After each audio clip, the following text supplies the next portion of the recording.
We're nearing the end of the broadcast. We're going to be following GgMaChine and Krystianer into Max Packs, into either the grand finals or potentially the lower semifinals, depending on how long and how slow matches are.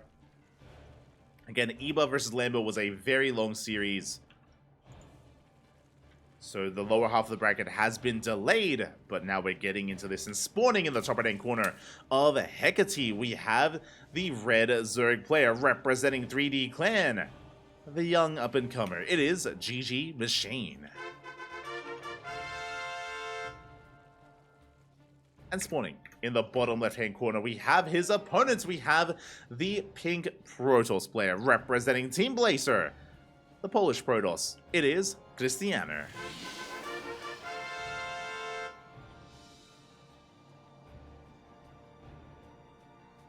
Here we go. Yeah, and GgMaChine, from my experience with him, he is a relatively aggressive player. He thrives in the mid-game from, again, my limited experience, but it is quite limited. I've casted GgMaChine like twice in the past, 3 months. So relatively frequently, recently, but outside of that, I haven't been able to cast too much of him. So I'm ready to be introduced even further. I am ready for it.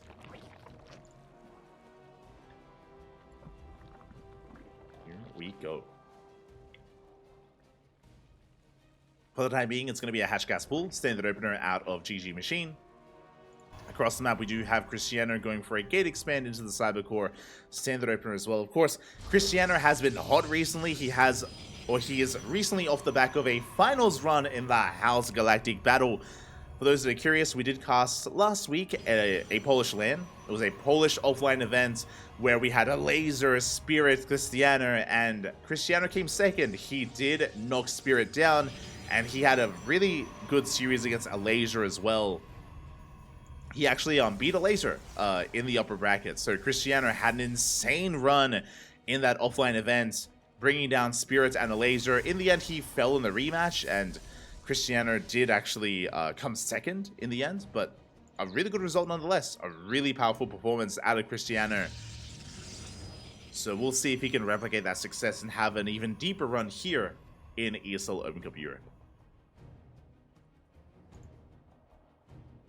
Here we go. As GgMaChine is just working on that third base, joining on up. Is just happily saturating and building himself up, getting towards the mid game. Meanwhile, we have our take of choice. It's going to be a Stargate opener out of Krystianer. Pretty standard. It is what we should expect to be seeing from him. Stargate opener into a third, into Oracle production, of course.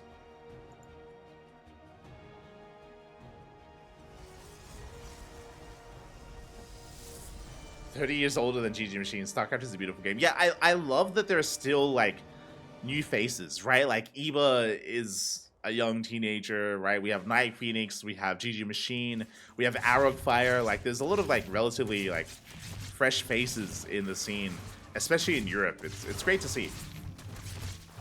It is great to see. As Lings, they do collapse here on these Adepts. Oh, both of them will fall. They do get a couple of drones, but 2 Adepts for 2 drones. Not ideal for Krystianer. A good defense here by GgMaChine. Behind this, we're following it up with a Robo. Very aggressive follow-up. Robo and a Twilight Council. Now, if I remember correctly, Krystianer does like going for Immortal Chargelots, like Charger Archon. We'll see if that's the case. We'll see if he does go into Glaive Adepts. If this was a standard player, if this was anyone else, I would say Glaives from Krystianer 100%. But again, Krystianer, he's quite fond of charge-based openers. We'll see what he goes for. Gateways are on the way. 4 gates in total. Robotics facility as well. Again, this looks like Glaives, but what do you got for us? What do you have? Yep, there it is. Temple Archives on the way. Charge. It's going to be Charger Archon. As we did mention, this is very unique to Krystianer. He's very fond of going into Charger Archon Immortal-based compositions into delayed third bases. This third is so late from Krystianer, but he's not all in. He's getting it nonetheless. It is going to be on the way. And this is how Krystianer beat a Laser. With the same style, with the same build.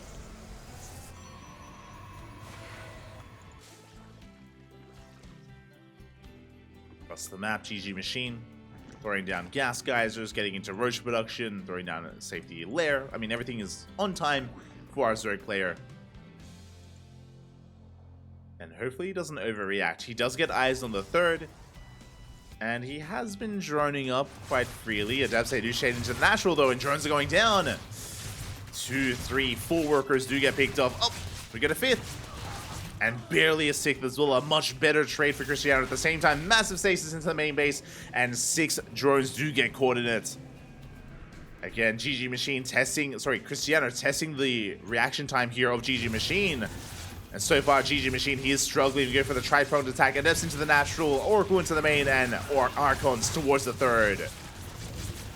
Damage is being done. The Queen almost gets targeted down. Plus transfuse. The Queen does survive, but we get 9 drones in total. Very nice damage here. The Archons survive. And Krystianer does pull back.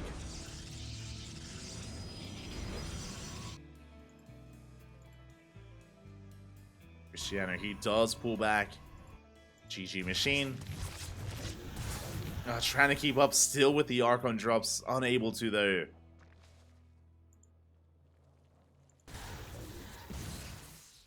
That's Krystianer. He has done an amazing job at getting ahead. He now takes a worker lead. Fully saturated on 3 bases. And soon to be working on a 4th. Meanwhile, we spoke about it. Again, he's building up Charged Archon and Immortal. Emphasis on the Immortals. We have 2. I believe by the time we push out, we're going to have 6. 6 Immortals. We're halfway there. Just wait. Just you wait. This Immortal count is going to multiply. And it's going to look terrifying. And against a Roche-based composition, Krystianer's army is going to snowball out of control. That is 3 Immortals have arrived. 4th Immortal on the way. Just so you wait. We still have more ahead of us. +1 attack halfway done. Charge halfway done. 3rd base up and running. GgMaChine back at home, trying to resaturate. Another stasis trap did go off here at the 3rd. He's trying to get his 4th up and running. Still droning, working towards a hive. Okay, so Ling, Roach, Ravager into hive tech. No Baling Nest. Oh boy. No Baling Nest is available. There we go, up to 4 Immortals. A 5th Immortal is on the way. And we're pushing now. We're pushing a little bit earlier, but I think this is a wise move. We're in the middle of teching. Hive is on the way. Hydrogen is on the way. We're not quite ready. Oh, as we do have a bit of a pause. Oh, looks like a little bit of latency. And now is the time to pause. Especially if there is latency, we do need to make sure that we are just coming in clean here because the rocks are about to be knocked down and Krystianer is about to push. What kind of army are we looking at? 15. 15 roaches. This is not enough. This is not enough of an army. And again, we're in the middle of teching. We're in the middle of working towards that next step. GgMaChine, he is in trouble right now. And here comes Krystianer. The Prism is here to reinforce the juggle. Zealots on the way. Sentries for Horse Fields. Archons for Lings. That 5th Immortal is routed across the map. And here we go. We're pushing in. And we catch out the roaches. Nice Force Fields out of Krystianer. Cleans up a good chunk of roaches. He collapses on the army as well. And GgMaChine, oh, he bleeds out most of his army. We get into the mineral line. Drones are soon to go down. The roach army is amassing. The Biles up. We barely do bring down the Prism. But the army is getting out of control. As we mentioned, GgMaChine, he was caught teching. He was caught with his pants down. And Krystianer, he does shut down this base. GG gets called. Krystianer takes game number 1. GG. GG, well played. A solid game there out of Krystianer. Again, this is a very unique playstyle to Krystianer where he goes for a delayed 3rd base. He does tech up quite heavily, getting to really fast Immortal production, Archon production, builds up a death ball of an army, and if you are unaware of the push, then you can be caught with your pants down, as we saw from GgMaChine. Again, he was in the middle of transitioning into Hydras, into Hive Tech. He was droning. He wasn't ready. He was not ready for the push. And Krystianer snowballed out of control. With that, he does take a lead in the series. And we'll see if he can extend that lead as we get ready for game number 2. Meanwhile, in the chat, I do see I feel like the Koreans stopped getting new faces, but Europe and some Americans are still appearing out of nowhere. Koreans did get new faces in COVID. If you're familiar, Koreans, they got Mondo, they got Honmono, they got Quanta, they got 3 Point, Stephen Curry, Lunacy as well, Jinio. I mean, Jinio's been around for a while, but Jinio, Percival, there were a lot of these like up-and-coming Koreans, like 2020, 2021. Unfortunately, Control is another one. Chance, if you remember Chance, the Korean Protoss. There were a lot of like Code A Koreans that popped up, but none of them made it. None of them broke through. The Korean scene, unfortunately, is really cutthroat. It's very top heavy, and unfortunately, the old guard of the Koreans just did not allow any of the up-and-comers to thrive. Of all the Korean names that I mentioned, most of them are retired. Even Quanta is like semi-active. Mondo is semi-active. I think the most Control, he's a streamer nowadays. He isn't practicing. I think the only active player, I think the most active player is 3 Point. 3 Point and Honmono. They're the only two active, like up and coming Korean players. The others, they slowly retired over the years, which is a shame. It is a shame to see. Again, it's really hard to be an up and coming in Korea just because the skill level is so much higher compared to any other region. It's really difficult to thrive. Really difficult to thrive in Korea. So unfortunately, all the up-and-coming Koreans, they all retired. They all retired. I want to say last year, basically. As we're getting into game number 2 and spawning in the top left-hand corner of Oceanborn, we have the Red Zerg player representing Clan 3D.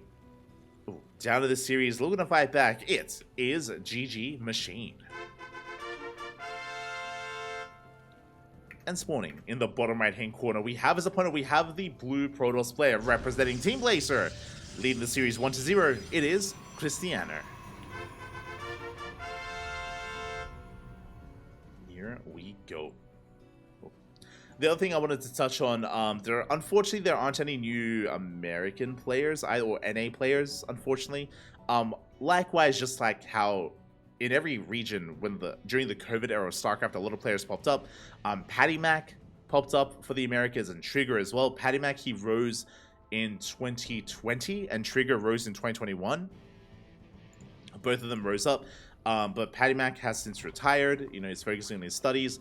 Trigger did thrive, but they are the only two. Outside of them, everyone else is part of the old guard. You know, everyone else has been around for many years. It was PattyMac and Trigger that were the newer faces. Anyone else? There were some up-and-comers in the Latin American scene, but Latin American scene was shrunk, and a lot of them did retire as well. So really, it's the European scene that has the most support. The European scene does have a lot of support, a lot of weeklies, a lot of organizations. I guess it's because it's so big. So what I mean by a lot of support in Europe, you have a lot of regional Finnish events. You have like the Finnish tournament organizers. You have the Polish tournament organizers. You have the Russian/CIS tournament organizers. You have the German tournament organizers as well, like the German regionals. I think they've been the Leipzig Cups, the Leipzig Opens. I think they've been falling by the wayside. But like basically, a lot of these individual countries, they do support their local countries and their local regions, and that helps the overall European region, right? Meanwhile, Korea on its own, America on its own, like there isn't as much there, unfortunately. So as a result, like those scenes have since shrunk. But you know, we that's why we do our part. That's why we do what we can. That's why here on the CranKy Ducklings, for a very long time, for years, we did host our own Oceanic events and Southeast Asian events to try to pop up our region, right? The Oceanic region and the Southeast Asian region. But they've also shrunk over time. But you know, we do our parts. We do what we can. We do what we can. And again, it's great to see the European region thrive here. As we do have Krystianer getting across the map. Does shade into the main base, and he's looking for some more drone damage here. Does get one, does get two, three. Oh my god. 3 workers do get picked off. So far, much better than last game. We're not done. Oh my god, we're not done. As we shade into the natural, we get 5 workers in total. Very nice trade here by Krystianer. Back at home, he should be going for a Stargate. Then we go Stargate opener into Oracles. And you may be thinking, hold up, didn't we just lose a couple of adepts? Doesn't that mean that the third base is vulnerable? There is no third. Remember, we delay the third intentionally so... And the Oracle gets across the map. We get another 2 drones. GgMaChine, he is going to be struggling here. Has lost 7 workers in total. Krystianer, just like the last game, it's the same build. Same build. Robo, Twilight Council, this should be for Charge, should be for Temple Archives, Immortal Production. The exact same build here for Krystianer. It is the Krystianer special. Again, this is what he's known for. This is his stylistic playstyle, or like what he's known for in PvZ. We'll see if GgMaChine has a better response. We'll see if he has a better reaction this time.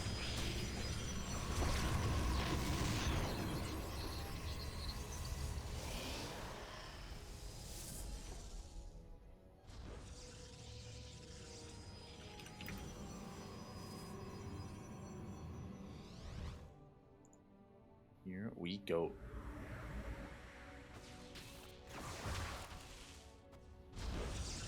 As there it is, there's that delayed third base for Krystianer. And as we mentioned, there is that Temple Archives for that Archon production for eventually charge lots. As I mentioned, same build from game number 1. GgMaChine is going for his Roach follow-up. Similar timing to that previous game as well. Roaches, Lair.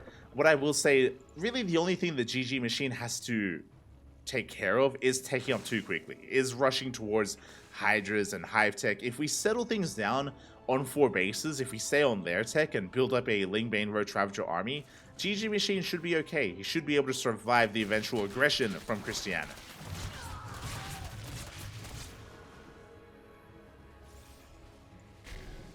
Ooh, was a big stasis trap into the main base. Oh my, Krystianer, once again, his harass is insane. Another stasis! Not like this, as we do catch even more drones. Almost the entire mineral line does get stasis. Krystianer locking GgMaChine down. Yeah, as the Archons, they head into the main base. Not much to kill, but the stasis is about to run out. We even get on top of some of these Overlords. Yeah, one Overlord does get picked off the Lings. They struggle against the Archons, and we are pulling GgMaChine apart. We're getting far too much damage done. Another 2 workers. Back at home, we're building up that Death Bull of an army, building up those Immortals.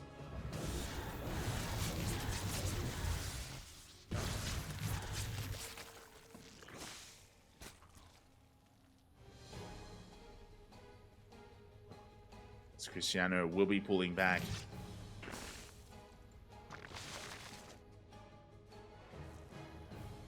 As GgMaChine, he has some recovering to do. He has some droning to do, and at the moment, he's just stuck droning as hard as he can. As he drones up, though, that means that his army is going to be lacking, and Krystianer, he is getting a bit further and further ahead. We're building up towards 3 Immortals, soon to be 4, soon to be 5. Archon's getting back in.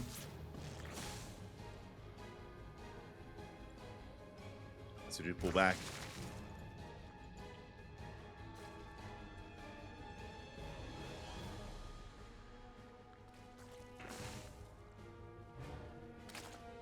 Krystianer, he will be retreating here.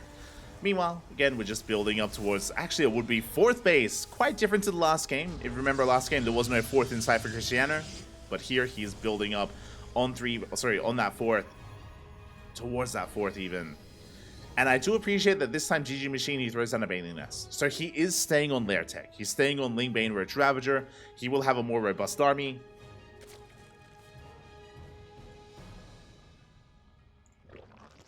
He is building up here on 3 bases. And he should have a better response, a better army to deal with the eventual push. Speaking of, we're moving out.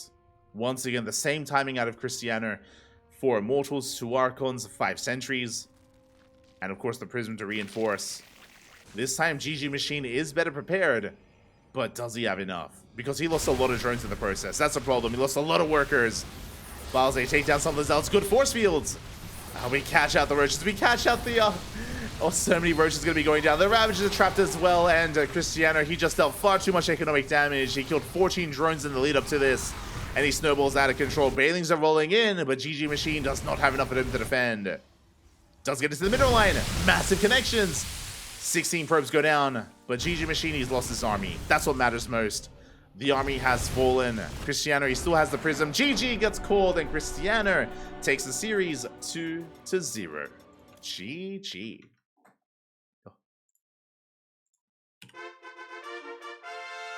GG, well played. A solid performance there from Krystianer. Does take the 2-0.